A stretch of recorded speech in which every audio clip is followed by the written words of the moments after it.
DB Harun গ্রেপ্তার। রাস্তায় নেই ট্রাফিক পুলিশ, সিগন্যাল নিয়ন্ত্রণ করছেন শিক্ষার্থীরা। জানাবো ওবায়দুল কাদেরের বাড়িতে অগ্নিসংযোগ, আওয়ামী লীগের কার্যালয়ে আগুন। জানাবো শেষ সময়েও বল প্রয়োগ করে থাকতে চেয়েছিলেন শেখ হাসিনা। এবং সর্বশেষে জানাবো ক্ষত বিক্ষত সংসদ ভবন। শুনছিলেন সংবাদ শিরোনাম, এবারে বিস্তারিত।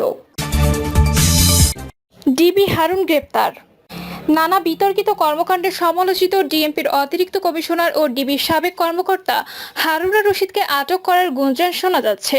তবে গ্রেপ্তার করে তাকে কোথায় নিয়ে যাওয়া হয়েছে সে ব্যাপারে এখনো পর্যন্ত কোনো তথ্য পাওয়া যায়নি। জানা যায় হযরত শাহজালাল বিমানবন্দর হয়ে পালানোর চেষ্টা করেছিলেন হারুনুর রশিদ, কিন্তু পালানোর আগেই তাকে গ্রেপ্তার করা হয়েছে। সূত্র জানিয়েছে সোমবার হারুন দিনভর পুলিশ প্রধানের সঙ্গেই ছিলেন, কিন্তু হাসিনার দেশ ত্যাগের খবর পাওয়ার পর থেকেই ওয়্যারলেসে তিনি কোনো নির্দেশনা দেননি। শেষে দুপুরে হারুন পুলিশ সদর দপ্তর থেকে পালানোর চেষ্টা করেন। তিনি পুলিশ সদর দপ্তরের পূর্ব পাশে থাকা সিটি কর্পোরেশনের সীমানা দেয়াল টপকে সেদিকে চলে যান। এর সময় তিনি সাদা পোশাক পরিহিত ছিলেন। একাধিক সূত্র জানিয়েছে গতকাল দিনের কোনো এক সময় শাহজালাল আন্তর্জাতিক বিমানবন্দর থেকে তাকে আটক করে নিয়ে যায় রাষ্ট্রীয় একটি সংস্থা। সেটি পুলিশ, র্যাব নাকি অন্য কোনো আইন শৃঙ্খলা বাহিনীর সদস্য সেটি নিশ্চিত করা যায়নি। রাস্তায় নেই ট্রাফিক পুলিশ, সিগন্যাল নিয়ন্ত্রণ করছেন শিক্ষার্থীরা।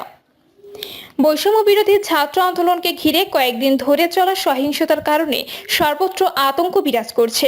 গতকাল শেখ হাসিনার দেশ ত্যাগের পর থেকে দেশের বিভিন্ন স্থানে পুলিশ ফাঁড়িতে হামলা ও আগুন দেওয়ার ঘটনা ঘটেছে।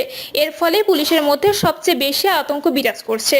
আজ রাজধানীর বেশিরভাগ রাস্তায় ট্রাফিক পুলিশের উপস্থিতি দেখা যায়নি। কোথাও কোথাও সেনাবাহিনীর সদস্য ও শিক্ষার্থীরা রাস্তায় মোড়ে দাঁড়িয়ে ট্রাফিক সিগন্যাল নিয়ন্ত্রণ করছেন। বিজয় শহরের মোড়ে দেখা যায় কয়েকজন স্বেচ্ছাসেবী শিক্ষার্থী গাড়ির সিগন্যাল নিয়ন্ত্রণ করছেন। সেখানে মূল সমন্বয়কের দায়িত্ব পালন করছেন রফিকুল ইসলাম। তিনি বলেন, আমি সকালে বাসায় ফেরার সময় দেখলাম এখানে কোনো ট্রাফিক পুলিশ নেই। এতে চতুর্দিকে এক ধরনের বিশৃঙ্খলা তৈরি হয়। তাৎক্ষণিক কয়েকজন মিলে চার রাস্তায় দাঁড়িয়ে নিয়েছি। ট্রাফিক পুলিশ যে দায়িত্বটুকু পালন করে আমরা সেটুকু পালন করছি। সেখানে দায়িত্ব পালন করা শিক্ষার্থী সাইদুল ইসলাম বলেন, গাড়ির শৃঙ্খলা ফেরাতে আমরা এখানে দায়িত্ব পালন করছি। যতক্ষণ না ট্রাফিক পুলিশ এখানে আসবে ততক্ষণ আমরা দায়িত্ব পালন করব। ট্রাফিক পুলিশ না এলে আমাদের বিকল্প আরেকটি গ্রুপ প্রস্তুত আছে, তারা বিকেল 3টার পর দায়িত্ব গ্রহণ করবে। ওবায়দুল কাদেরের বাড়িতে অগ্নিসংযোগ, আওয়ামী লীগের কার্যালয়ে আগুন। নোয়াখালীর কোম্পানিগঞ্জে বাংলাদেশ আওয়ামী লীগের সাধারণ সম্পাদক ওবায়দুল কাদেরের গ্রামের বাড়িতে ব্যাপক হামলা ভাঙচুর শেষে অগ্নিসংযোগ করেছেন আন্দোলনকারীরা। এছাড়া উপজেলা আওয়ামী লীগের কার্যালয়ে আগুন সহ বিভিন্ন নেতাকর্মীদের বাড়িতে ভাঙচুর ও অগ্নিসংযোগের ঘটনা ঘটেছে। জানা যায় শেখ হাসিনার পদত্যাগ এবং দেশ ত্যাগের সংবাদ পাওয়ার সঙ্গে সঙ্গে বিক্ষুব্ধ জনতা লাঠিসোঁটা নিয়ে ওবায়দুল কাদেরের সিরাজপুরের বাড়ি এবং কাদের মির্জার বড় রাজাপুরের বাড়িতে ভাঙচুর অগ্নিসংযোগ করে। বিক্ষুব্ধরা একে একে বসুরহাট পৌরসভা কার্যালয়, মির্জা চাওয়ার উপজেলা আওয়ামী লীগ অফিস সহ বেশ কয়েক স্থান ভাঙচুর ও অগ্নিসংযোগ চালায়। এছাড়া বসুরহাট 0 পয়েন্ট উপজেলা পরিষদ চত্বরে থাকা বিভিন্ন ভাস্কর্য ভেঙে গুড়িয়ে দেয়। নানা ধরনের লাঠি হাতে নিয়ে বিক্ষুব্ধ হাজার জনতা বিজয় উল্লাসে মেতে ওঠে। এ সময় বেশ কয়েকটি ককটেলও বিস্ফোরিত হয়। এতে ইটপাটকেলের আঘাতে কয়েকজন আহত হন। তাদের কোম্পানিগঞ্জ উপজেলা স্বাস্থ্য কমপ্লেক্স সহ বেসরকারি ক্লিনিকে ভর্তি করা হয়েছে। এছাড়া জেলা সদর, কবিরহাট, বেগমগঞ্জ সদর, সেনবাগের বিভিন্ন স্থানে বিক্ষুব্ধদের আওয়ামী লীগ সমর্থিত লোকজনের বাড়িতে হামলার ঘটনা চলমান রয়েছে বলে জানা গেছে। প্রত্যক্ষদর্শী স্থানীয়রা জানান, বেলা 2:30টার পর শেখ হাসিনা দেশ ত্যাগের খবর ছড়িয়ে পড়ার পর হাজার হাজার মানুষ কোম্পানিগঞ্জের বসুরহাট বাজারে আনন্দ মিছিল শুরু করেন। এক পর্যায়ে মিছিলকারীদের একটি অংশ উপজেলা আওয়ামী লীগের কার্যালয়ে হামলা, ভাঙচুর ও অগ্নিসংযোগ করে। এরপর ক্ষুব্ধ জনতা বিক্ষোভ মিছিল নিয়ে আওয়ামী লীগের সাধারণ সম্পাদক ওবায়দুল কাদেরের গ্রামের বাড়ি বসুরহাট পৌরসভার বড় রাজাপুর গ্রামের বাড়িতে হামলা চালান। হামলাকারীরা এ সময় বাড়ির ভেতরে ব্যাপক ভাঙচুর শেষে আগুন ধরিয়ে দেন। এ সময় কিছু ব্যক্তিকে বাড়ির ভেতর থেকে বিভিন্ন জিনিসপত্র লুট করে নিয়ে যেতে দেখেন প্রত্যক্ষদর্শীরা। শেষ সময়েও বল প্রয়োগ করে থাকতে চেয়েছিলেন শেখ হাসিনা।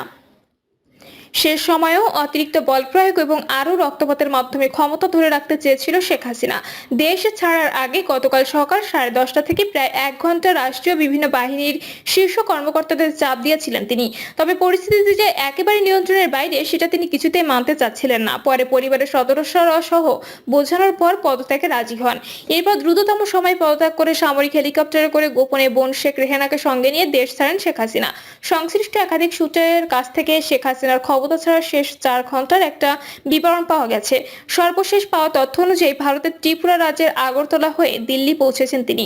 সেখান থেকে তার যুক্তরাজ্য যাওয়ার সম্ভাবনা রয়েছে। দলীয় অস্ত্রধারী কর্মীদের নামিয়ে গত রোববার দিনভর সারা দেশে ব্যাপক সংঘাত ও প্রাণহানি ঘটনার পরও ছাত্র জনতার আন্দোলন সামাল দিতে পারেনি শেখ হাসিনা। যদিও পরিস্থিতি উপলব্ধি করতে পেরে রোববার রাতে শেখ হাসিনাকে তার একজন উপদেষ্টা সহ কয়েকজন নেতা বোঝানোর চেষ্টা করেন তারা সেনাবাহিনীর কাছে ক্ষমতা হস্তান্তরের পরামর্শ দেন বলে জানা গেছে। তবে তিনি তা মানতে চাননি, বরং সোমবার থেকে কারফিউ আরো কড়াকড়ি করতে বলেন।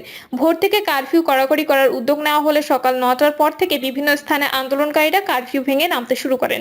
10টা নাগাদ ঢাকার বিভিন্ন স্থানে জমায়েত বড় হতে থাকে। বিভিন্ন বাহিনীর উচ্চ পর্যায়ে একাধিক সূত্র বলছে সকাল 10:30টার দিকে 3 বাহিনীর প্রধান ও পুলিশের মহাপরিদর্শককে প্রধানমন্ত্রীর বাসভবনে গণভবনে ডাকা হয়।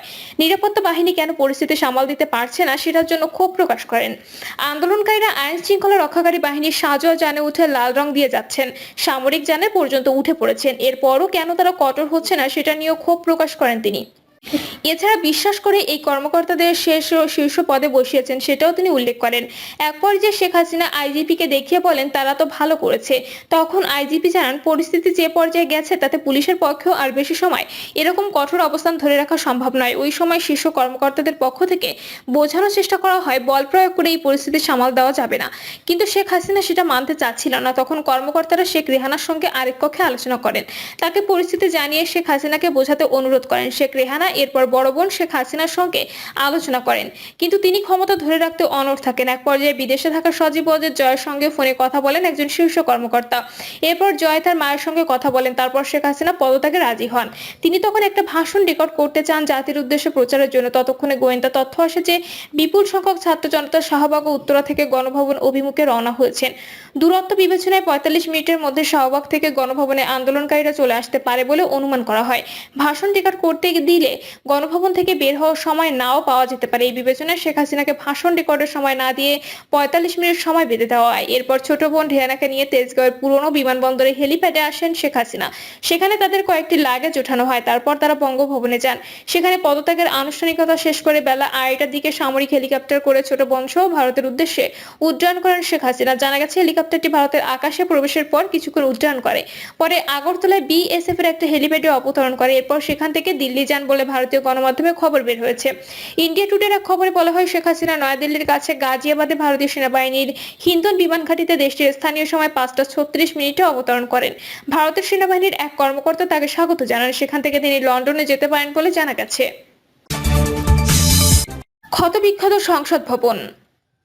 শেখ হাসিনা পদত্যাগ করে দেশ ছাড়ার পর জাতীয় সংসদ, গণভবন সহ বিভিন্ন রাষ্ট্রীয় স্থাপনায় হামলা, ভাঙচুর ও লুটপাট হয়েছে। জাতীয় সংসদ ভবনের পাশাপাশি গণভবন হওয়ার এই দুই স্থাপনা সবচেয়ে বেশি ক্ষতিগ্রস্ত হয়েছে। সকালে জাতীয় সংসদ ভবনে গিয়ে দেখা গেছে সংসদের প্রতিটি গেটে সেনা সদস্যরা পাহারায় রয়েছেন। সেই সঙ্গে প্রতিটি গেটেই উৎসুক জনতার চাপ লক্ষ্য করা গেছে। কেউ সংসদ ভবনের ভেতরে প্রবেশ করছেন, আবার কেউ সংসদের ভেতরে ঘুরে আসছেন। ভেতরে গিয়ে কেউ ছবি তুলছেন, আবার কেউ ভিডিও করছেন। এ সময় গতকাল জাতীয় সংসদ ভবনে উৎসুক জনতার প্রতিটি জায়গায় ক্ষত বিক্ষতের ছাপ দেখা গেছে। সংসদ ভবন নির্মাণের পর জানালায় যেসব গ্লাস লাগানো হয় সেগুলো ভেঙে ফেলা হয়েছে বলে জানান সংসদের কর্মচারীরা। গুলশান 2 থেকে জাতীয় সংসদ ভবনের ভেতরটা দেখতে আসেন মোহাম্মদ মিজানুর রহমান। মূলত দেখার জন্য এসেছিল এবং এসে ভালো লেগেছে বলে জানান তিনি বলেন, জালিম সরকার পদত্যাগ করেছে, এটা খুবই ভালো লাগছে। সংসদে ঢুকতে কেউ বাধা দেয়নি। রাস্তায় কোনো ট্রাফিক নেই, রাস্তায় শুধু জনগণ। ডেমরার একটি কওমি মাদ্রাসা থেকে সংসদ ভবন দেখতে আসেন মোহাম্মদ সাবির হোসেন। তিনি বলেন, সম্মান এবং অপমানের দায় আল্লাহর কুদরতি হাতে। 2-3 দিন আগে এই সংসদের পাশে সাধারণ জনগণ আসতে পারতো না, অথচ এখন সাধারণ জনগণ এটার ভেতরে ঘুরছে। আল্লাহ জাস্ট শিক্ষা দিয়েছে, কোনো জিনিস নিয়ে অহংকার করা উচিত না। সরকার পতনে আমি খুব খুশি। প্রিয় দর্শক, এই ছিল এখনকার সর্বশেষ সংবাদ। আপডেট সব সংবাদ পেতে চ্যানেলটি সাবস্ক্রাইব করে বেল আইকনটি ক্লিক করে রাখুন।